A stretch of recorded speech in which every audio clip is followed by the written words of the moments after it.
Hello বন্ধুরা, তোমাদেরকে আজকে দেখাবো একটি ডিসি মোটর স্পিরিট কন্ট্রোলার। মানে একটা ডিসি মোটর বা টেবিল ফ্যান, 12 ভোল্টের টেবিল ফ্যান বা যে কোনো একটা টেবিল ফ্যানকে ডিসি মোটর কিভাবে ভোল্টেজ মানে স্পিরিট কম বেশি করা যায় সেই ডায়াগ্রামটাই আজকে তোমাদেরকে আমি আজকে দেখাবো। এই জায়গাটা ডায়াগ্রামটা সুন্দরভাবে দেখো, কারণ এটা স্ক্রিনশট দিয়ে নিয়ে নিতে পারো অথবা আমার ওয়েবসাইটে যেয়ে এটি ডাউনলোড করতে পারো।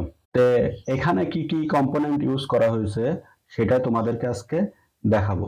প্রথমে একটি রেজিস্টার ইউজ করা হয়েছে ভেরিয়েবল, এটি ডায়োড ইউজ করা হয়েছে, আর একটি হলো টিপ 41 ট্রানজিস্টর ইউজ করা হয়েছে, আর একটি রেজিস্টর 1 কিলো রেজিস্টর ইউজ করা হয়েছে। তো এটার হলো স্পিরিট কন্ট্রোল করবার জন্য যে মোটরটি আমরা ইউজ করব সেই মোটরটি তোমাদেরকে দেখাই। আমরা এই এই মোটরটি করব, এটা হলো 12 ভোল্টের অনেক বড় মোটর। তো এটা আমরা টেস্ট করার জন্য এভাবে বানানো হয়েছে। তো এটা সুন্দরভাবে আমরা টেস্ট করব আসলে ভোল্টেজ কমে কি বাড়ে। তো আমরা এই সার্কিটটি আজকে বানাবো। তো সর্বপ্রথম আমাদের দেখতে হবে এই ট্রানজিস্টরের বেস কালেক্টর ইমিটার কোনটি। তো এই জায়গাটা সুন্দরভাবে দেওয়া আছে। প্রথমটা হলো বেস, তারপরে কালেক্টর, তারপরে ইমিটার। তো এখানে বেস হলো এইটি, ইমিটার এইটি, আর কালেক্টর এইটি। তো বেজের সাথে হলো ভেরিয়েবল রেজিস্টরটি লাগানো আছে। তো আমরা এটি সব মুভমেন্ট করে নেব।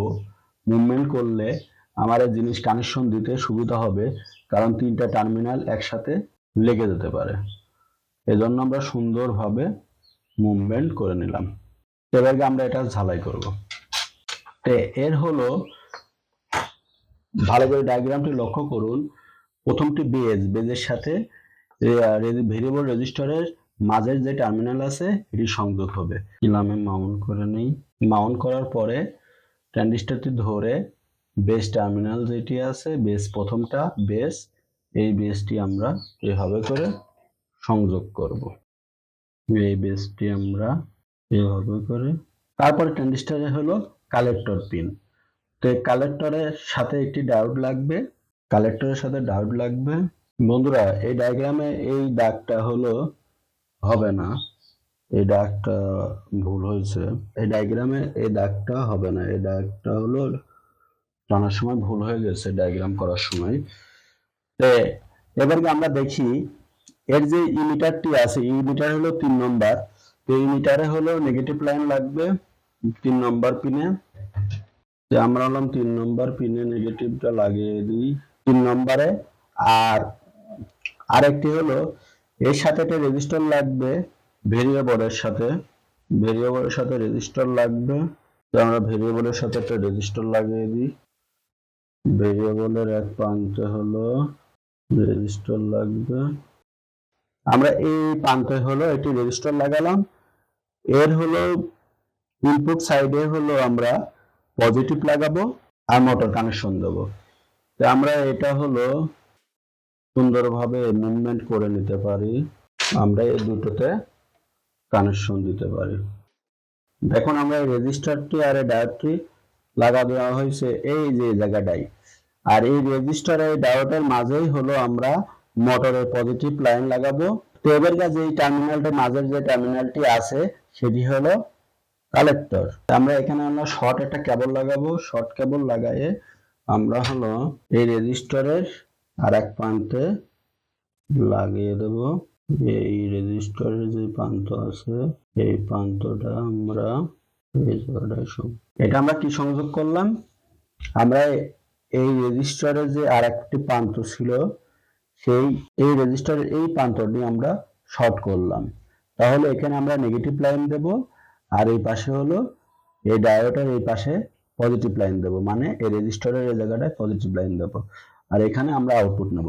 তো আউটপুট নেওয়ার জন্য আমরা কানেকশন করতে পারি। তো এর হলো যে পজিটিভ লাইনটি আছে সেই পজিটিভ লাইনটি আমরা কোথা থেকে নেব, ডায়োডের পজিটিভ থেকে। তাহলে আমাদের আরেকটি হলো, তাহলে আমাদের এই কানেকশনটা কমপ্লিট হয়ে গেল ডায়াগ্রামটি। তো এবারে দেখুন এই যে এই জায়গাটা ডায়োডের যে পজিটিভ টার্মিনাল আছে, এই জায়গাটায় আমরা একটা পজিটিভ লাইন দেব আর আরেকটি নেগেটিভ লাইন এই ডায়োডের এই প্রান্তে দিয়ে দেব। তাহলে আমরা ডায়োডের এই প্রান্তে পজিটিভ দিই আর এই প্রান্তে আমরা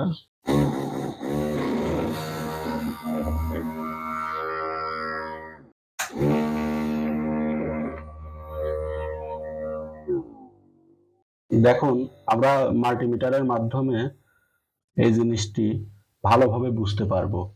দেখুন এখানে 2.3 ভোল্ট, আমি আস্তে আস্তে ভোল্টেজ বাড়াচ্ছি, এটাও আস্তে আস্তে স্পিড বাড়ছে, এটা হলো আস্তে আস্তে বাড়াচ্ছে, এটা হলো আস্তে আস্তে বাড়ছে, এটা 8 পয়েন্টে গেছে, তারপরে 11, 12।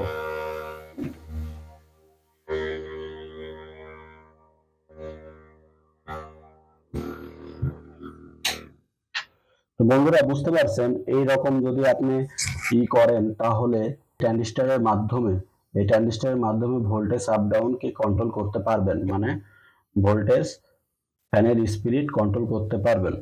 আশা করি এই ভিডিওটা যদি আপনাদের ভালো লাগে তাহলে লাইক, কমেন্ট, শেয়ার করবেন। এই ভিডিওর সাথে থাকার জন্য সবাইকে ধন্যবাদ।